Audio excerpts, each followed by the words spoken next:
મહાત્મદેવ બ્રાહ્મણ ભગવાનના ભજન માટે ગયા. ધૂંધળી એની પાછળ નીકળી ગઈ.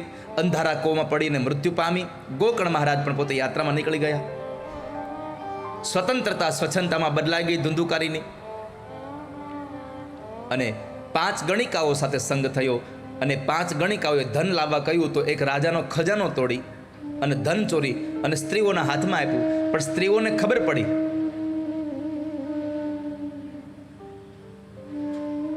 સ્ત્રીઓને જ્યારે ખબર પડી કે આમણે તો રાજાનો ખજાનો તોડ્યો, એ જ સ્ત્રીઓએ એને હાથ પગને દોરડાથી બાંધી દઈ અને એના મોઢામાં ધગધગતા અગ્નિના અંગારાઓ નાખી અને એને મોતને ઘાટ ઉતાર્યો. ધુંધુકારી મર્યો, પ્રેત બન્યો. કેમ? જેના કર્મની ગતિ સારી ન હોય એની મરણની ગતિ સારી ન હોય. જેને કર્મ સારા ન કર્યા હોય એની મૃત્યુની અવસ્થા સારી ન હોય. મર્યો, પ્રેત બન્યો. પ્રેત અવસ્થામાં દુઃખ બહુ થાય. આ પ્રેત અવસ્થા, આ નર્કની, આ સ્વર્ગની આ બધી વ્યવસ્થા આપણે ખાલી સાંભળી છે. અને આપણે તો સ્વર્ગ મર્યા પછી જોઈએ છે ને જીવતા સ્વર્ગ ક્યાં જોયું છે આપણે? વાલા ભક્તજનો, મર્યા પછી ઉપર સ્વર્ગ કે નર્ક કેવું છે એની ખબર નથી. જો તમને આ દુનિયામાં સારું જીવન જીવતા નહીં આવડે તો આ પૃથ્વી તમારા માટે નર્ક છે. અને જો તમને સારામાં સારું જીવન જીવતા આવડે તો આ ધરતી તમારા માટે સ્વર્ગ છે. ધરતીથી બીજું કોઈ સારું સ્વર્ગ આ સંસારમાં નથી. આટલા આ વૃક્ષો છે, આટલા પશુ પક્ષીઓ છે, આટલી બધી વ્યવસ્થા છે. હવે આનાથી બીજું સ્વર્ગ ક્યાં લેવા જવું? આ જ આપણું સ્વર્ગ છે. કોઈને ખવડાવીને ખાતા આવડે તો સ્વર્ગ છે, અને કોઈનું ખાઈ જતા આવડે તો તમારા માટે નર્ક છે આ સંસાર. પ્રેત અવસ્થાને પામ્યો.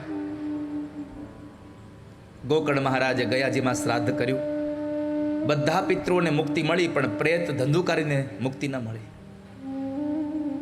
ધુંધુકારી અંતે પોતાના ભાઈ ગોકર્ણ મહારાજ પાસે ગયો.